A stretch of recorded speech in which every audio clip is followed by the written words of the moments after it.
आपके दिमाग में छुपा हुआ है, किस रूप में है और उसको हम कैसे जागृत करेंगे, इतना ही कहने के लिए हम आए।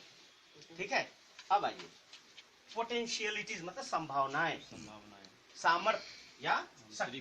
ठीक है, अब मैं आपको बताता हूं, जो हमारा दिमाग है या जिसको हम मन कहते हैं, वो मन का 5 लेयर्स है। कितना लेयर्स है?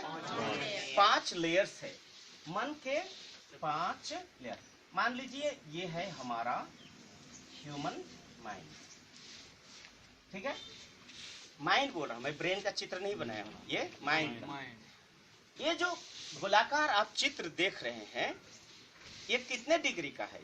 360 डिग्री हुआ। 360 डिग्री का मतलब क्या होता है कि दुनिया का ऐसा कोई चीज नहीं है जो इसमें नहीं समा सकता है। ऑल एनकम्पासेस, ऑल एप्रीहेंसिव, जिसको सब कुछ इसमें समा जाता है इन 360 डिग्रीज में। इसका मतलब यह हुआ कि माइंड 360 डिग्री का है। इसके अंदर दुनिया की सारी संभावनाएं है, लेकिन होता क्या है, संकीर्णताएं, संकीर्णता इस 360 डिग्री को क्या कर रहा है, छोटे छोटे टुकड़ों में बांट देता है। धीरे धीरे ये 360 हो सकता है 30 डिग्री, 40 डिग्री, 45 डिग्री के एंगल में रहता है।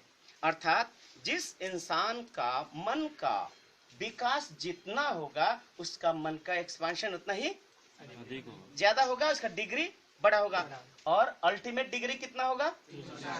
360 डिग्री होगा। इसका मतलब एजुकेशन का मतलब हुआ 360 डिग्री में माइंड को एक्सपांड करना। इसलिए एजुकेशन का जो पहला लेटर है ई का, इसका मतलब होता है एनलार्जमेंट, एनलार्जमेंट ऑफ माइंड।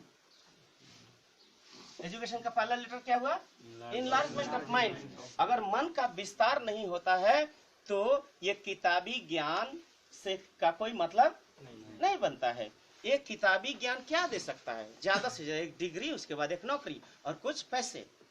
इससे अलावा ये किताबी ज्ञान चरित्र निर्माण नहीं कर सकता है।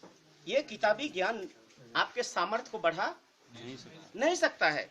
इसका मतलब यही हुआ है कि हम जो रट्टूमल है, हम लोग, हमारी जो शिक्षा व्यवस्था है रट्टूमल का, माने रटने वाली शिक्षा व्यवस्था, जो कि सही मायने में शिक्षा व्यवस्था नहीं है। शिक्षा व्यवस्था का मतलब ये होता है कि आपके अंदरूनी शक्तियों को हम जागृत कैसे करें। अब मान लीजिए 360 डिग्री है। एजुकेशन का पहला लेटर एनलार्जमेंट ऑफ माइंड है। अब ये बताइए कि किस तरह की संकीर्ण धाराएं हमको बंद करके रखा है। जैसे देखिए, मान लीजिए आपके मन में आप अपने बारे में सोच रहे हैं, तो आपकी दायरा कितना हुआ?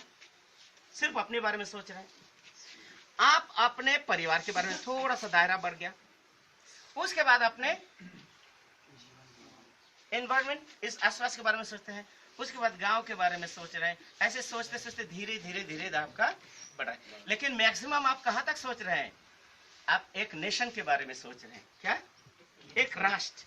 तो आपका जो मानसिक दायरा है एक राष्ट्र तक सीमित हो जाता है। तो फिर आप संपूर्ण दुनिया और विश्व के बारे में कैसे सोचेंगे? ये एक संकीर्ण धारा है। कोई भी इज्म इस संकीर्ण धाराओं से निर्मित होता है। मान लीजिए आप अपने आप को कहते हैं हिंदू, तो हिंदू कहने से एक हिंदुत्व का दायरा बन गया। मुस्लिम कहते हैं तो मुस्लिम का एक दायरा बन गया। क्रिश्चियन कहते हैं तो क्रिश्चियन का एक दायरा बन गया। जुडाइज्म का कहते हैं तो जुडाइज्म का एक दायरा बन गया। बुद्धिज्म कहते हैं तो उसका एक दायरा बन गया।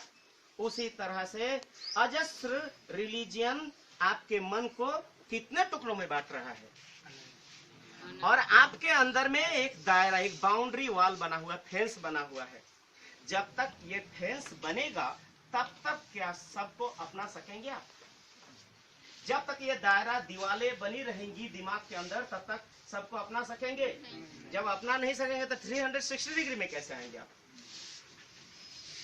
अगर 360 डिग्री आया तो ना ये हिंदू रहेंगे, ना मुसलमान, ना क्रिश्चियन, ना बुद्धिस्ट, ना कोई इज्म रहेगा। उसमें सिर्फ रहेगा इंसान। क्या रहेगा? इंसान। और सिर्फ इंसान नहीं, इंसानियत।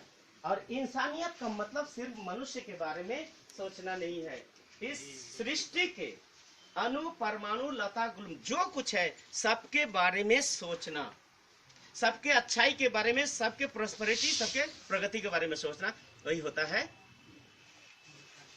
ये 360 डिग्री के एंगल में। अब आइए, सबसे पहले हम मन के एक्सपांशन हम करेंगे। उससे पहले जान ले कि हमारी सामर्थ्य कहाँ है। ये जैसे कि मैंने आपको कहा, माइंड के 5 लेयर है।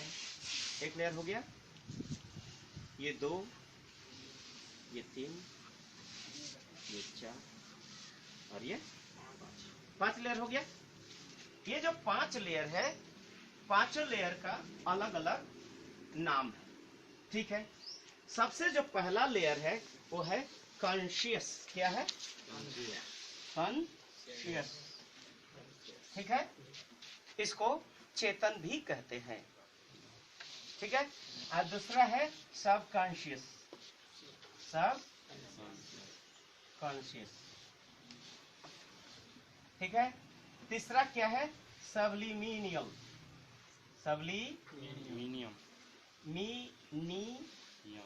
सबलिमिनियल। चौथा है सुप्रा मेंटल। पांचवा है कॉजल। और ये जो है इन्फिनिटी है। ये क्या है? इन्फिनिटी। इसके बाद का अवस्था आता है इन्फिनिटी, जिसको गॉडलीहुड या विजडम कहते हैं। ठीक है। इसके बाद आता है। अब आप देखिए, ये आपका माइंड के 5 लेयर है। सबके मन में, आपके, हमारे सबके 5 चैम्बर है। ठीक है। और पांचों चैम्बर का अलग अलग तरंगे हैं। पांचों चैम्बर के अलग अलग तरंग है। ये कॉन्शस माइंड का जो तरंग है वो है ये।